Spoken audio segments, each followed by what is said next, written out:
Give us your name, rank, and branch of service. Name is John Myers. Everybody calls me Jack. I was actually in 2 branches. I did 11 and a half years with the Air Force and 10 years with the Army. Alrighty. And I retired as an E8 Master Sergeant. What was your area of expertise? My first stint was with the Air Force. I was trained to be an operations intelligence specialist, and that's what I did most of my career in the military. When did you serve? Well, I graduated from high school in '66, and of course the draft was going on big time. My parents told me at least go and talk to some recruiters. Don't wait for the draft, so I did that. I decided on the Air Force. I tested high with their testing, so I enlisted in the Air Force.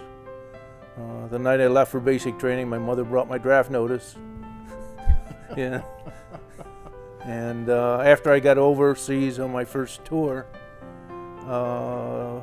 they came up with a lottery system. My number was 9, so it didn't matter which way I went. I was going to be there. So. Where were you assigned originally? Basic. Basic training was in Lackland Air Force Base, Texas. 6 weeks. From there, I was sent to Denver, Colorado, and the intel school was at Lowry Air Force Base, in actually Aurora, Colorado, which is a suburb. Okay. And you were eventually assigned or deployed Overseas. Okay. Intelligence was a, if you want to call it that, intelligence was a critical career field. They told us in school that we were all going. So I knew leaving Denver that I would be going overseas to Vietnam. Okay, alrighty. Whereabouts in Vietnam or around that area? Southeast Asia, was I? Yeah. I started out in Tan Son Nhut. They got a request because they needed intel with the 355th Tactical Fighter Wing in Tak Lee, Thailand, so I got sent there. While I was at the 355th, our job was mission planning, surface-to-air missile plotting, targeting. Our unit flew F-105s. The F-4 was probably about 10 years old, and the F-105 was about 25 years old at the time.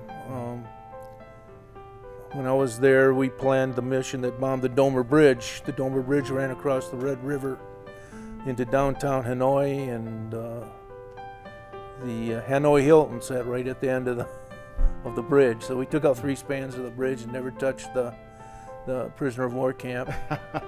So that was a good thing. And we would review gun camera film, especially if our guy hit a MiG, one of our guys took down a MiG. We reviewed the film to make sure it was a good kill, as we used to refer to it. While I was there, they sent a request. They needed a volunteer to work electronic warfare. 41st Tactical Electronic Warfare was down the flight line from us. They flew EB-66 radar jammers. They flew unarmed, and the reason why is with armament on, the aircraft was so heavy they couldn't have landed at most of the bases overseas. So they took all the armament off of them, and they flew into North Vietnam, not all the way to where the targeting area was, but nothing into the interior where they could drop chaff and mess with North Vietnamese radars and SAM placements. And I did that, and I was part of the COAC reporting unit that we did back then was all key punch. So I made sure, and then it all got sent to the Pentagon. Towards the end, the last 3 weeks I was there, 4 weeks I was there, about the last month I was there, the infamous F-111 came in, was stationed at Tak Lee, and the F-111 was the new aircraft to beat all aircraft. Pilot and navigator sat side by side. They could go from a straight wing to a delta wing.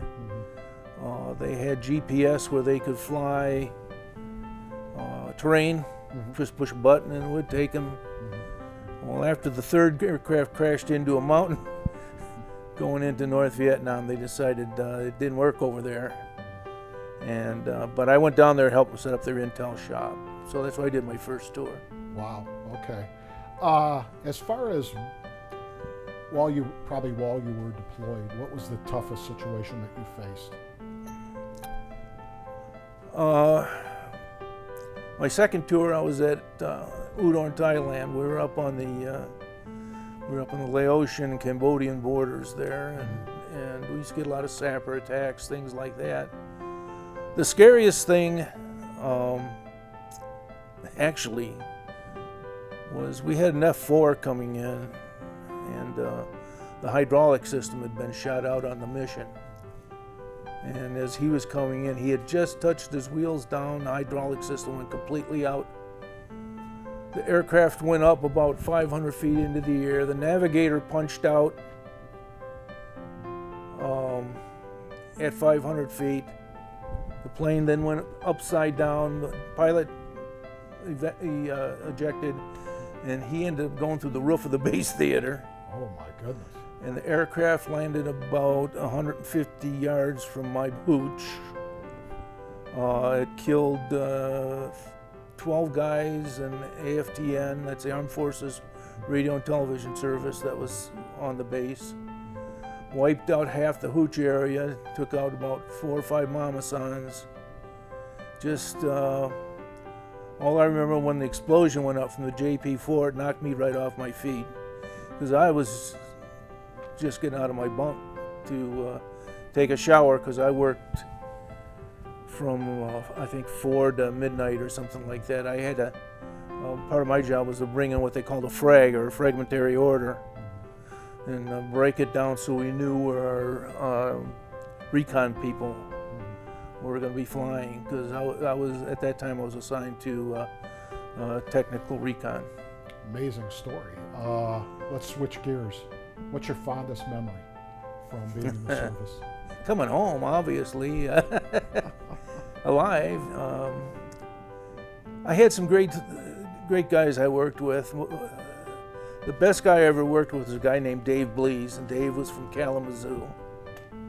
And he had been in, got out for a couple years, and came back in again. He decided to make a career. And he and I worked together in the intel shop there at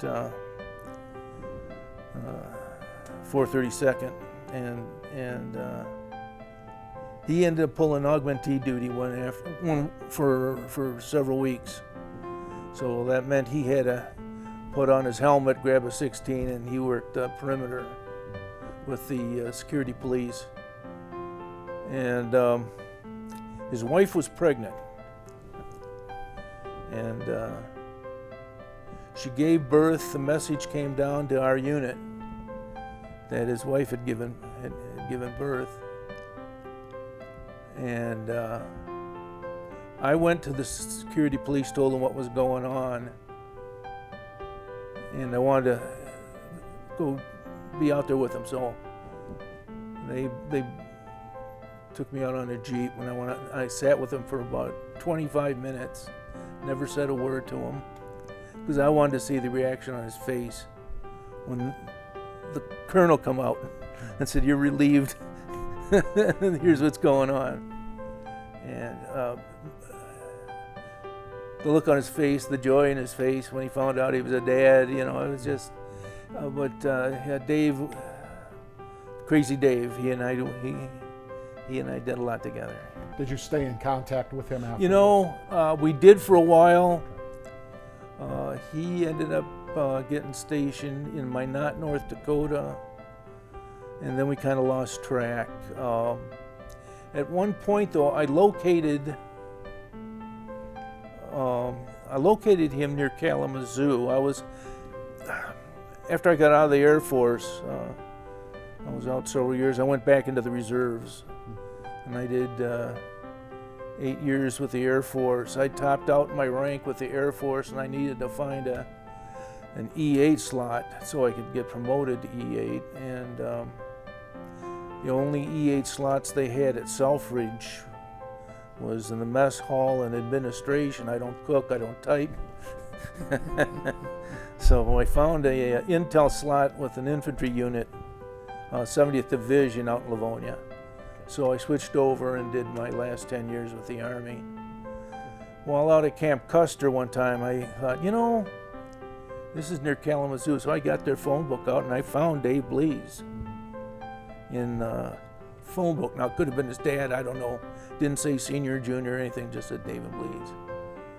So in the middle of the weekend, we were there for our 2-week camp, and in the middle of the weekend, I drove up to the address and rang the doorbell, knocked on the door, no answer.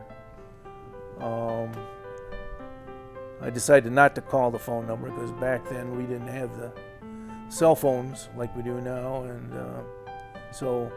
but that was an attempt. That was a good try. Yeah, but I still got it, the memories. I hear you.